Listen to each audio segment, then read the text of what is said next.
Okay, cool. So just a little housekeeping thing. One, I got a couple emails asking about Friday's session. That was just my bad. I forgot to upload it, but it's currently in the process of uploading. So it should be up by the end of this session. Yeah, I think that was it from last week. You guys had your exam. I heard a lot of good things from a lot of people, so I'm really, really happy. If anyone wants to talk to me about anything, I know some people were saying they wanted to chat, so I'm completely open to that. Just let me know, send me an email, and we can definitely set that up. I am sending you guys the attendance sheet now. Please do that. And then the last thing is I will not be able to hold an SI session on Friday. I'm very sorry about that, but I will have to cancel the session just because I have personal stuff going on. That means my tutoring session on Friday will also be canceled, but Jared has been nice enough to cover it for me. So if you are already signed up or want to sign up, you will just be moved over to Jared's slot. That hasn't been done yet, but I just wanted to let you guys know now so you're not like thrown into it randomly. So any questions about that before we get started? We'll be done with chapter 14 just today and Wednesday. So Friday we'll just take off, and then Monday we'll start with 15. And then someone just wanted to confirm, so no SI, but yes, tutoring. Exactly. The tutoring slot will still be there, but you will automatically just be moved over to Jared instead of me because I won't be here. And all of this will also be in the weekly email that I'll send out after SI, but I just wanted to let you guys know. So without further ado, let's just go ahead and get started on the material. So we are going to very briefly just go over what rules we have for aromaticity, and then we are going to go through and finish all these examples. Yay.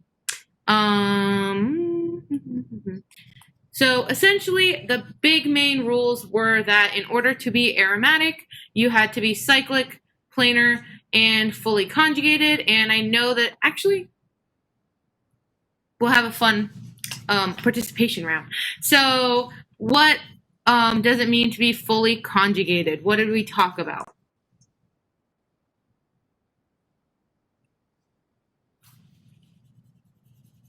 Yes, fully sp2. Cool. So what happens if you have an sp3 carbon anywhere in your molecule?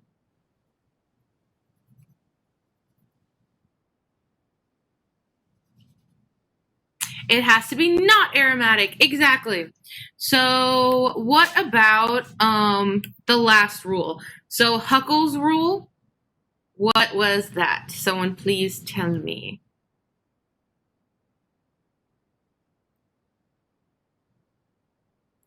For n plus 2 pi electrons. Exactly. And so how is that different than the anti-aromatic rule?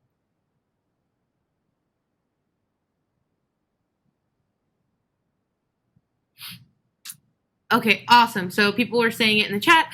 The criteria for aromaticity is 4n plus 2. And in anti-aromatic, it would be just 4n. So someone please remind me, between aromatic, not aromatic, and anti-aromatic, which is the most stable? And I'll just go ahead and write the abbreviations.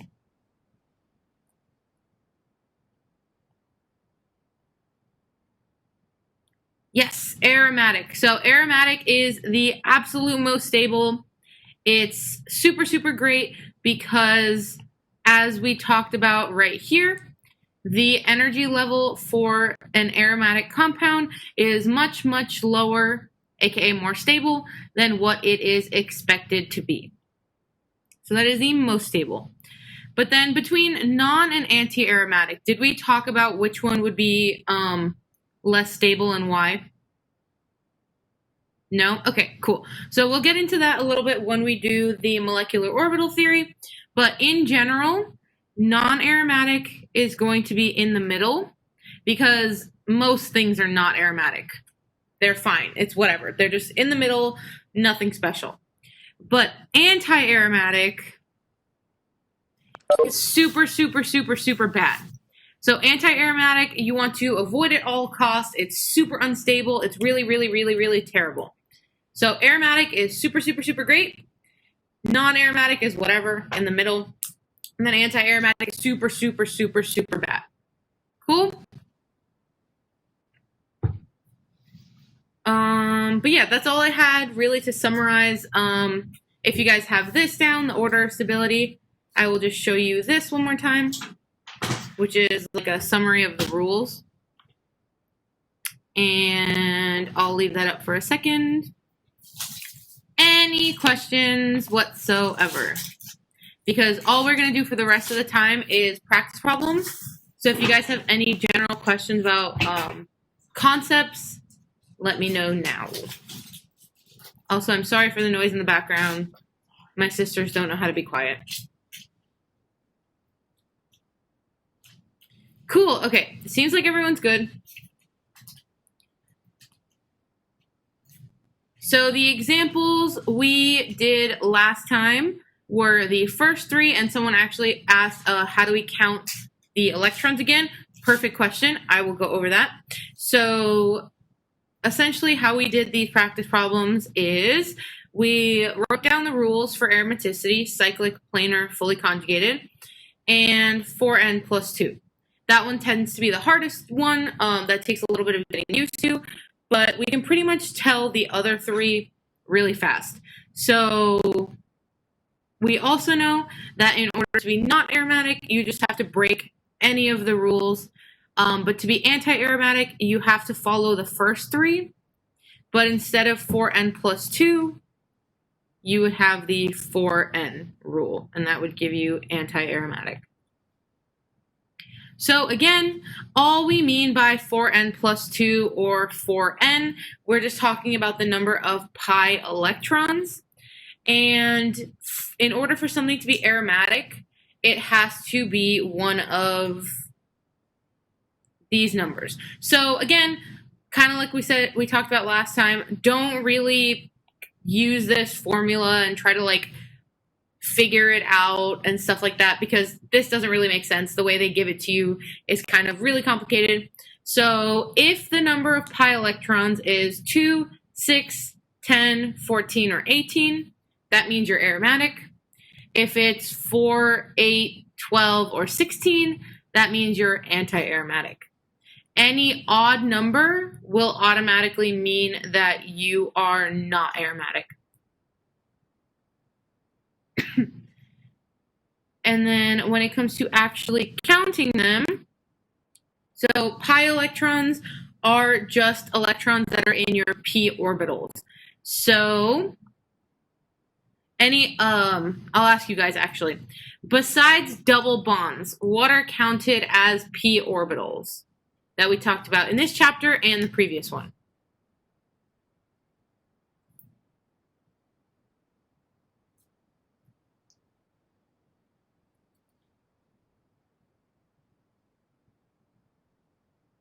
Also, I see the question in the chat. I will answer that in 1 second.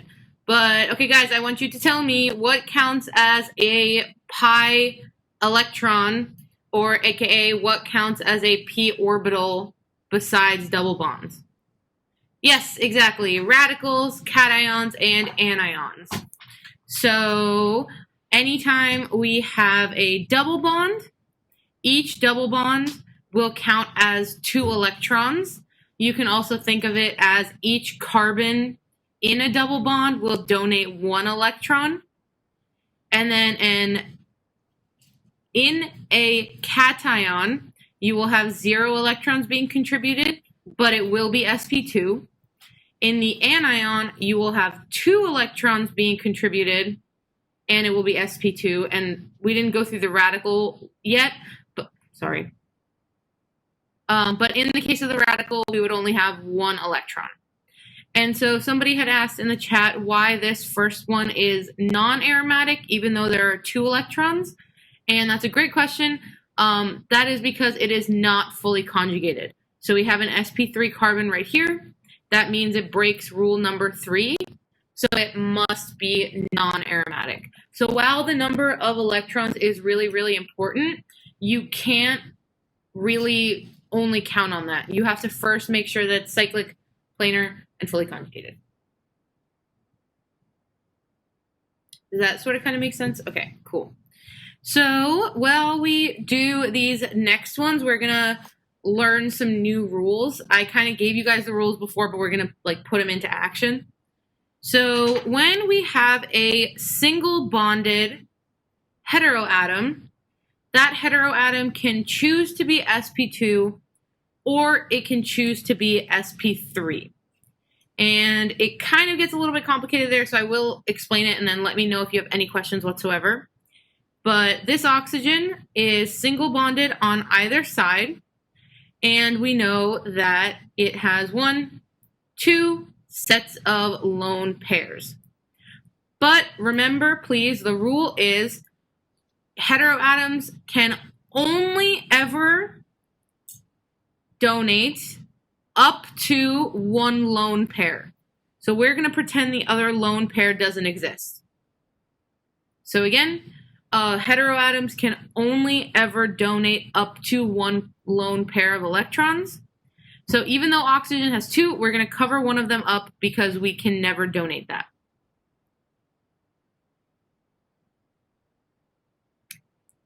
All right, so to the side, I'm going to write sp2, and there I'm going to explain what happens when the oxygen chooses to be sp2. And then I'm going to write sp3, where we'll talk about what happens if the oxygen chooses to be sp3.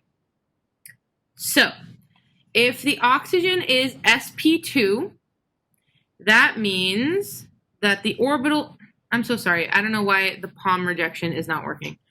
But so we have that p orbital, and we have these p orbitals, and we will have our lone pair here, and 1 electron in either of those. So if we say that the oxygen is sp2 hybridized, will this ring be cyclic, planar, and fully conjugated?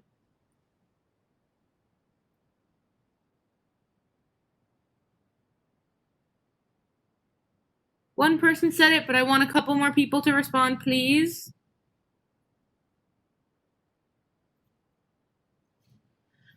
Awesome, guys. Thank you. So, yes, this will be cyclic because it's a ring. It will be planar, and it will be fully conjugated because it is sp2 all around. And then, so now let's count the number of electrons. We have 1, 2, 3, 4. Because we have to count both if it's single bonded and it acts like sp2. So if we're cyclic, planar, fully conjugated, and have 4 pi electrons, are we aromatic, anti-aromatic, or not aromatic? Awesome. So like most people I think were saying, this would be anti, because it follows the 4n rule. If it's sp3 hybridized, what does it have to be? Aromatic, anti, or non-aromatic?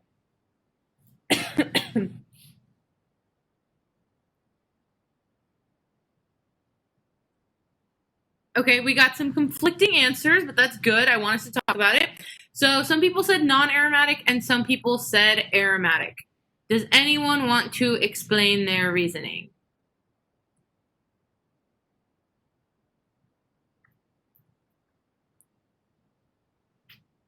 If not, I can answer, but I want to give you guys a chance to participate. So someone said it would be aromatic because in that case you would have 6 pi electrons. Not exactly. I see where you're coming from. But remember, we can only count up to 2. So if the oxygen acts like sp2, it can donate 2 electrons. If it acts like sp3, it's donating 0.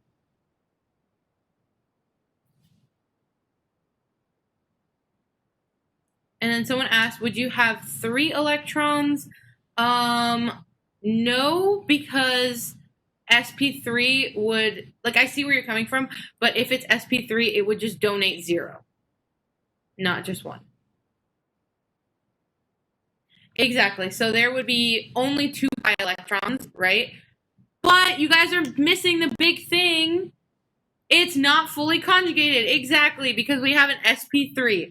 So anytime we have sp3, you don't even have to look at anything else. It has to be non-aromatic. And I know that's really tricky to remember in the beginning. Trust me. That's why I'm bugging you guys for it. So between anti-aromatic and non-aromatic, which one is more stable?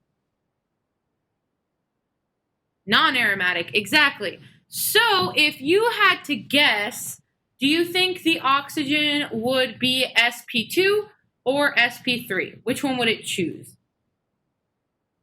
sp3, exactly. So in this case, the oxygen will be sp3 hybridized because that is more stable. And so overall, this will be non-aromatic. And I will also write it down here. It will donate 0 pi electrons. Just so you guys kind of have a reminder. Cool. Any questions? I know this is like a tricky one when we start out.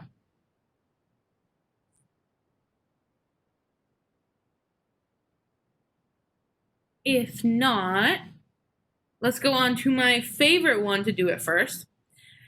So, what is the rule with boron? Someone please tell me.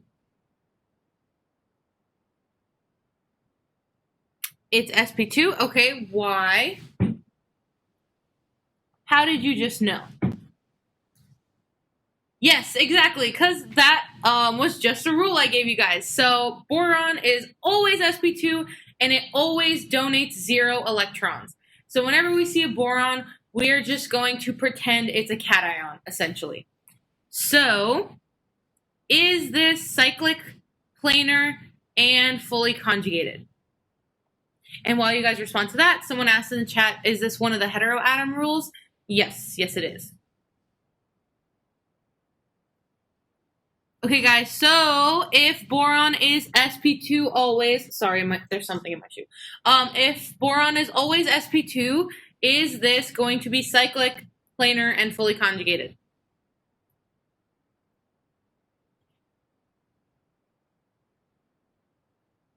So yes, people were saying that it is, and the reason it is because boron will always be sp2 hybridized. It's one of those like special cases. And so boron is always sp2 and it always donates 0 electrons. So in this case, yes, it will be cyclic, planar, and fully conjugated. So how many pi electrons will we have in the ring? 2, exactly. And I will just quickly draw that again for you guys. 1 each. So it has 2 pi electrons, which means, is it aromatic or anti-aromatic? Aromatic, exactly. Cool. What answer? Okay, blue. So it is aromatic. Any questions on those two?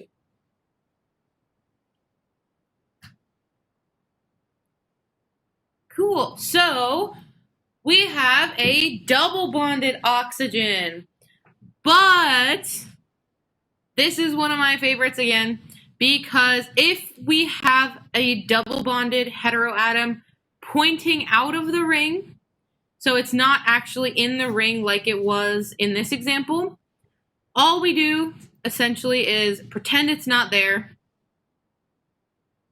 and treat that carbon as if it's a cation. And I know it's weird, but we know that it has to be sp2 hybridized, right? Because it's double bonded. But these electrons are going to go out of the system to the oxygen. They're never going to go into the system. So that means we essentially treat this as if it was a carbocation. So that being said, that one is very, very similar to this example that we did. So is it cyclic, planar, and fully conjugated?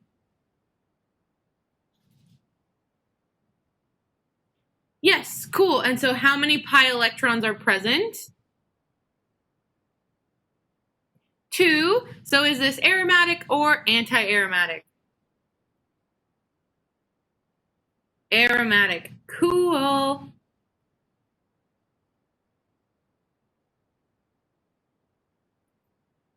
Any questions on the first row?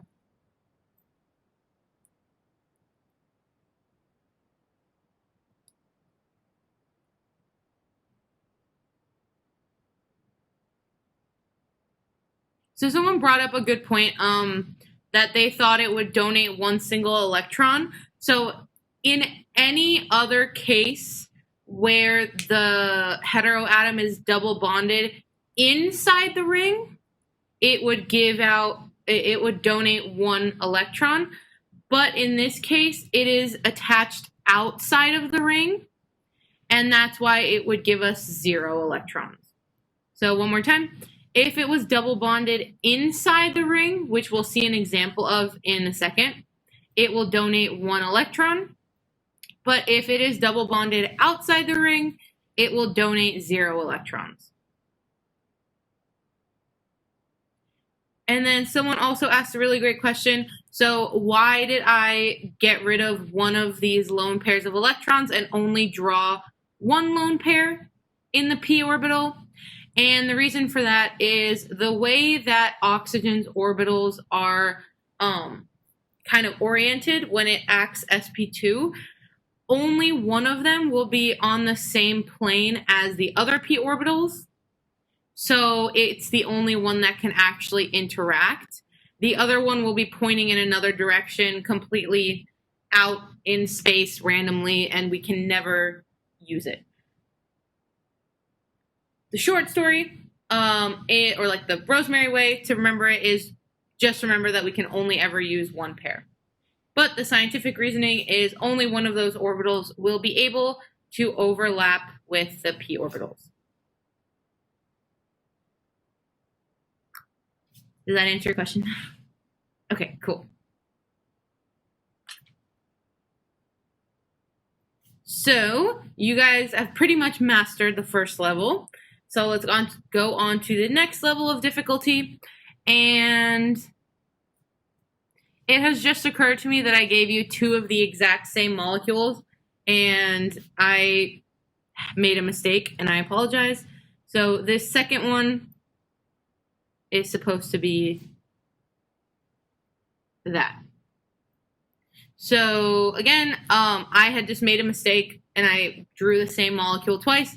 So change the second cyclobutane to look like this.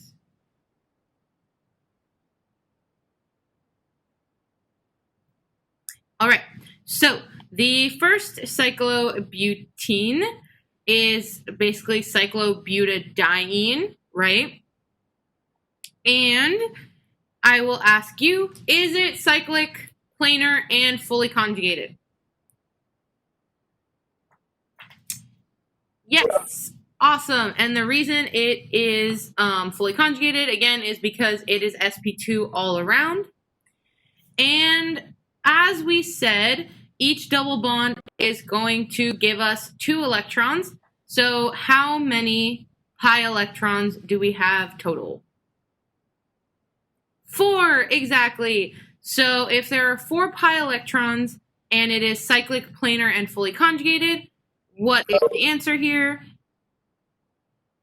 Anti-aromatic. Exactly. So for this second one, is it cyclic, planar, fully conjugated?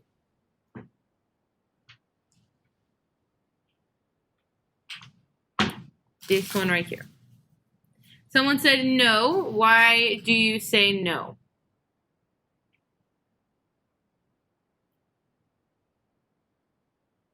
Okay, not fully conjugated. And why do you say it's not fully conjugated?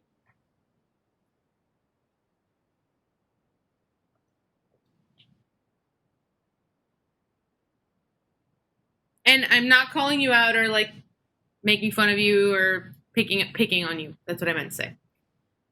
Because it should have one more double bond. That's what we're used to seeing, right? And I know a lot of people are thinking the exact same thing. There's only one double bond. But to be fully conjugated, the only rule is that it has to be all sp2. And radicals are considered what? Are they sp2 or sp3? They are sp2. So this one is super tricky. And even though there aren't two double bonds, they are all sp2 hybridized carbons because of the radicals. But I don't know why I keep stuttering. So this is actually fully conjugated. Very tricky. And this actually can do resonance so that both of these electrons go here and form a second double bond, but you don't really have to know that. I just think it's cool. So if it is cyclic, planar, and fully conjugated, how many pi electrons are present? And then someone asked, so if the electrons weren't there, it wouldn't be sp2? Exactly. So the only reason it's fully conjugated is because the radicals are present. So if it just looked like this, then that would mean these are sp3 hybridized. So it would not be fully conjugated. Correct. But the way it is drawn, exactly, there are 4 pi electrons. So this would be anti-aromatic. Exactly. Essentially, these two are pretty much exactly the same. And then someone said double A, and I think that's really cute. So I just wanted to say that. Anyway, all right. So this is an example of when the nitrogen is bonded, double bonded inside the ring. And as we talked about last week, and some people actually mentioned in the chat today, I was very impressed that you guys remembered.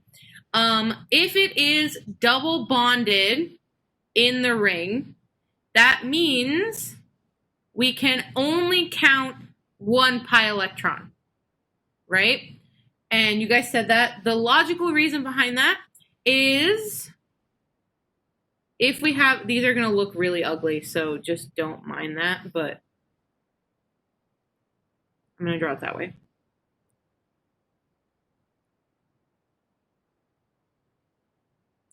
So those are our our p orbitals. We have one here, and each side of the double bond contributes 1 electron. So we know that's still the case here. And we do have this lone pair, but the lone pair will be in another orbital kind of hanging out like that. And it's kind of like the oxygen in this example, why we can't count the second lone pair. It's just in an orbital that's completely in a different direction. We can't count it whatsoever. So for that reason, if it's double bonded, it cannot choose to be sp2 or sp3. It always has to be sp2, and it always only contributes 1 pi electron.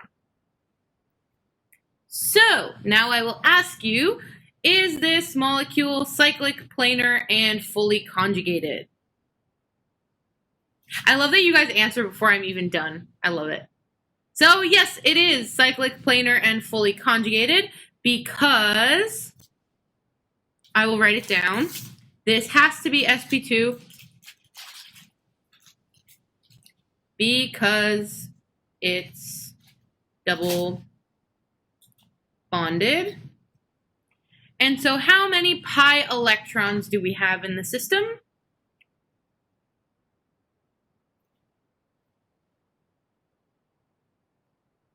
Okay, so we got to split. A couple people said 6, and I totally understand where you're coming from. But the answer is 4 because remember, we can only count the red ones. So unlike the oxygen that was allowed to donate 2, since the nitrogen is double bonded, these pink electrons are completely out of reach. We cannot use them. So counting only the red ones, we would have 4.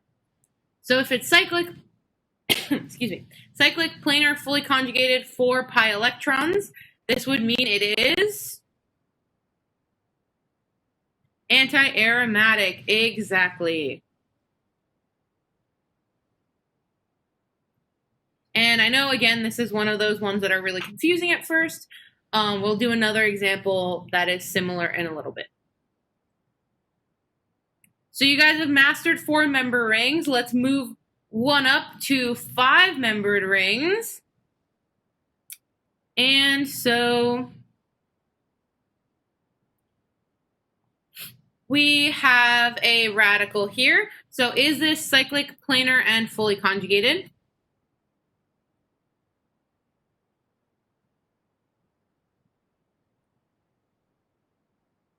Okay, so yes, it is because, and if I know the dot is really small. So this is a radical and it belongs to this carbon. So yes, since we have a radical, it is cyclic, planar, fully conjugated. And let's count all the electrons. 1, 2, 3, 4.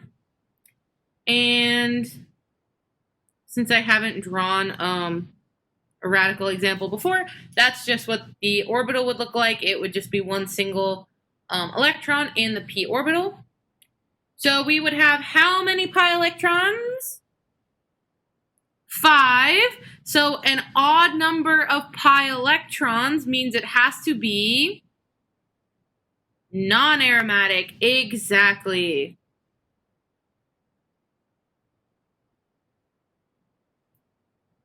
Perfect. So let's drop 1 electron and go from the radical to the carbocation. And at this point, you guys know carbocations are sp2. So this will indeed be cyclic, planar, fully conjugated. But now how many pi electrons do we have? 4, exactly. So that means it is no longer not aromatic. It is what? Anti-aromatic, exactly. Because it follows the 4N rule. And so now we've graduated from the cation, we got the anion. So this time I'm not going to draw the orbitals, and I'm going to see if you guys can get it. If you can't, that's completely fine. I can draw them for you. But is this cyclic, planar, and fully conjugated? Yes, indeed. Okay, so how many pi electrons do we have present? 6. Perfect. Yes, exactly, because we have 2, 4, and then 2 more from here. So that would mean it is aromatic. Exactly. Perfect. Oh, amazing. Stellar. So you guys finished another row. Yay. Let's go to this next one. So nitrogen is going to act just like oxygen. So all the heteroatoms except for boron will pretty much react the same way. So in this case, if the nitrogen is single bonded, what is the first thing we have to do?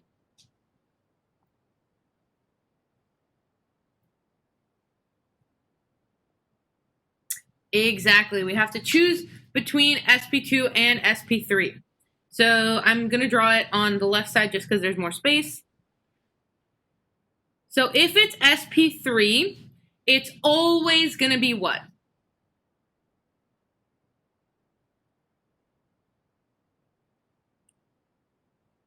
Exactly. It can't donate at all, and it'll be not fully conjugated, so it has to be not aromatic.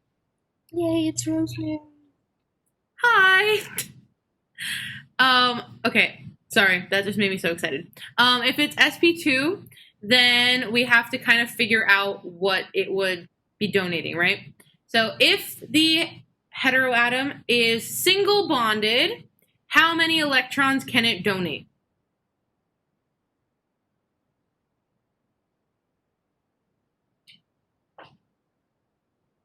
Ooh, okay, so I'm getting 1 and 2, and that's kind of what I wanted, because this is where people start to get confused.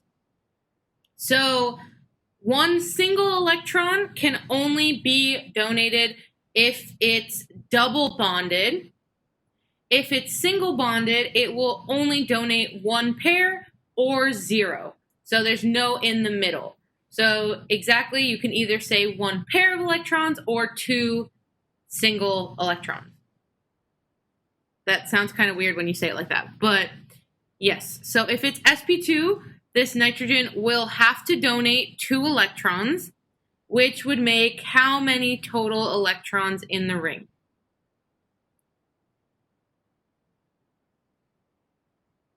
Six, exactly. So 2, 4, and then if nitrogen is sp2, it can donate 2 electrons, which would make it 6. So if it's sp2, it's 6 pi electrons. And so if we are cyclic, planar, fully conjugated, and have 6 pi electrons, are we going to be aromatic or anti-aromatic? Aromatic, exactly. So in this case, will the nitrogen choose to be sp2 or sp3?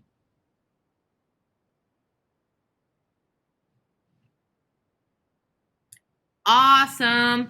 It will be sp2 because aromatic is much more stable than non-aromatic. And then, yes, go ahead. So can we go back to the one with the nitrogen one? I'm a little confused. Or the double bonded nitrogen. So how come for that one it isn't 5? Like there's the 2 from each double bond, and then there's that one that it donates. So like, how's it different? This one you mean, right? Yeah. Okay, so that is a great question. The nitrogen is part of the double bond. Don't think about it as 2 double bonds plus the nitrogen. Pretend the nitrogen is like another carbon. So it's not donating an extra single one. It's just like donating 1 in general, if that makes sense. I feel like I said that really weird.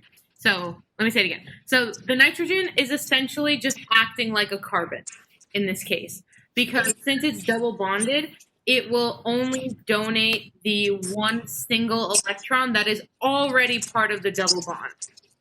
So don't count double bond plus 1.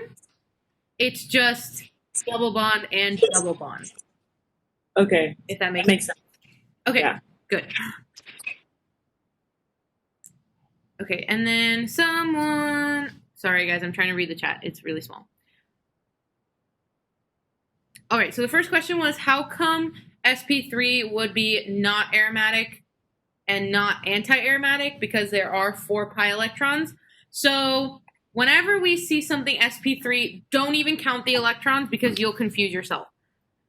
If it's sp3, it has to be not aromatic, because then it doesn't follow the conjugation rule. So that's one of the things that you kind of got to like repeat to yourself over and over and over again, because it's so easy to forget, but then that'll like kind of just kill you with the exam questions.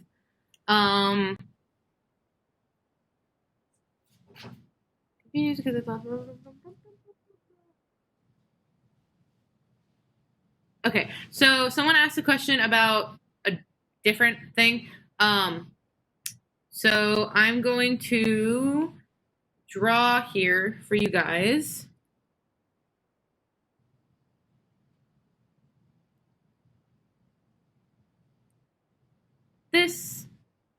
versus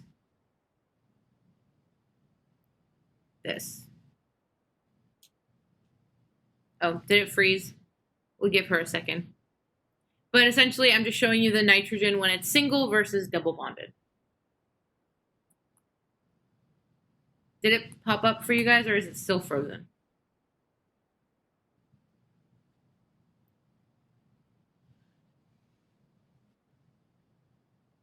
Frozen. Goody! We love that. Okay. Let's give her a moment. She seems to be unwell. But while that does its thing, okay. So the rule is if the heteroatom is double bonded inside the ring, essentially just pretend it's a carbon, because it has to be sp2 and it has to donate 1 electron, but that 1 electron is not in addition to the double bond, it is part of the double bond. However, if it is single bonded and we're going to count it as sp2, then it's adding 2 additional electrons to the system. So that's the biggest difference. And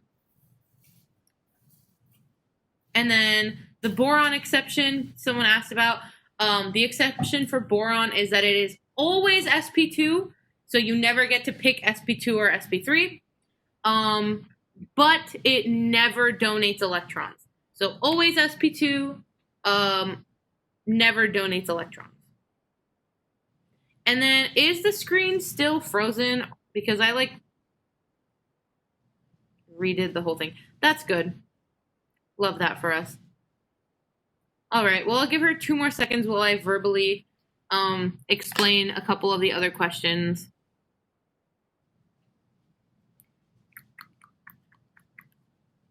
All right, so just as a reminder, whenever we see a heteroatom, we have 4 different conditions, right?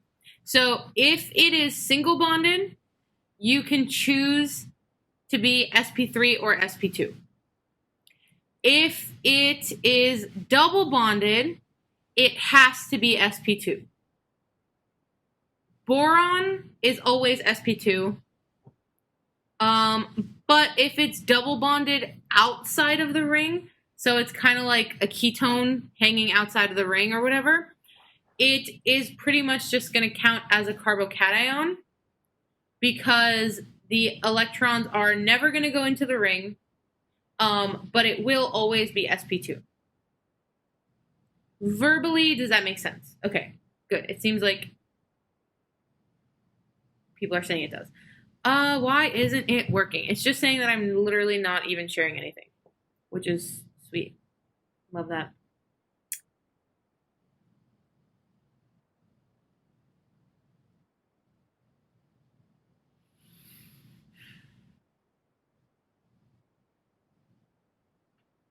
Okay, she seems to not be working. If it doesn't turn back on, that's fine. We'll just verbally go over everything one more time and then end the session for today.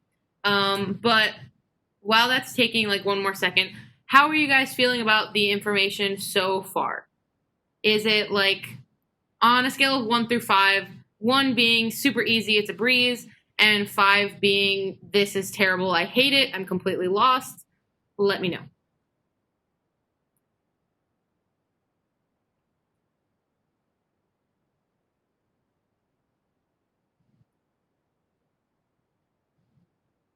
Okay, cool. We're getting a bunch of answers. Cool. All right, so just for a reference, because I know there's people on both sides of the spectrum, people find NMR to, what am I talking about? People find aromaticity to either be super, super simple, easiest thing they've ever learned, or super, super confusing. And so no matter which side of that you're on, that's completely valid, completely okay. It just takes lots of practice and memorizing the rules. So I know it's really weird when you start out, but first thing you should definitely do is take the rules that I gave you guys and kind of make your own table, because I can write them out for you and I can organize them the way I do, and that's what I find is the most helpful in my experience. But at the end of the day, every single person's brain works differently. So you guys write it out in whatever way it makes the most sense to you. And then practice, practice, practice. So we're going to do all of these problems like probably twice through, just to make sure everything makes sense. And then I'm going to give you guys kind of exam-like questions because I don't know if he gave you a packet for Chapter 14. I don't think he had one last semester. So I will give you guys like a handout that's just exam-like questions. And I will send that to you on Monday so you guys can get more practice in. And then if you have any questions about it, feel free to ask me. We're going to do like a 1-minute summary unless you guys have questions. Someone asked, are carbocations, anions, and radicals always sp2? Yes, they are always going to be sp2.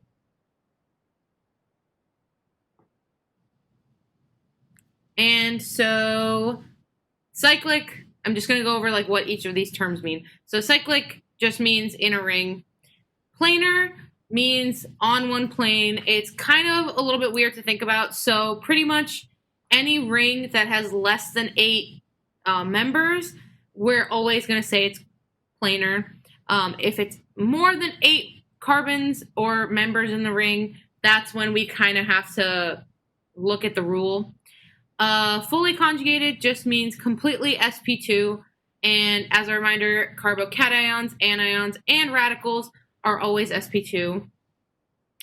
And another way to kind of think about it or like call it is completely delocalized. So that's a term that he likes to use. What makes something aromatic at the end of the day is being fully delocalized. So just know that term. It just means that the electrons go around the entire ring. And Huckles Rule, or however you want to pronounce it, is 4n plus 2 pi electrons, which means that any ring that has 2, 6, 10, 14, 18, etc. pi electrons will follow Huckles Rule and probably be aromatic. The 4n rule has a different name, but Dr. West never cares about it, so you don't have to know about it. And all that means is that if you have 4, 8, 12, 16, or any other multiple of 4, it would be anti-aromatic. And non-aromatic just means you break any of the rules. So the most obvious one is having an sp3 carbon or heteroatom, and the other one is having an odd number of electrons. So if you ever have like 1, 3, 5, 7, etc., it is non-aromatic.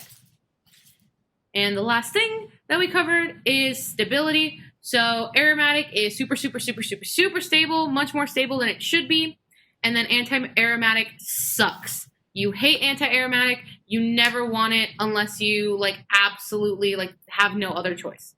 So if you can avoid anti, you will. Non-aromatic is kind of just chilling in the middle. It's whatever. I know that was a mouthful and I said it super fast, but yeah, that's kind of all I had for you guys today. Sorry, my iPad decided to be stupid at the end there, but it's fine. And then someone said, can I see your nails? They have paint all over them, but they're like purple. Thanks for noticing. And then someone asked, when we finish the handout, can I send out a page of examples? It's been hard to write down stuff. Yes. So I actually, for aromaticity, I know it's a lot, and I say a lot of things as I write them down, and I don't always write them for every single example. So I have kind of like an aromaticity cheat sheet that I'm going to send out to you guys that has like all of these examples and like the key points for each one to remember. But I will be sending that out just after we finish it because I've learned that if I send it out beforehand, people don't pay attention to what I say and then they get questions wrong.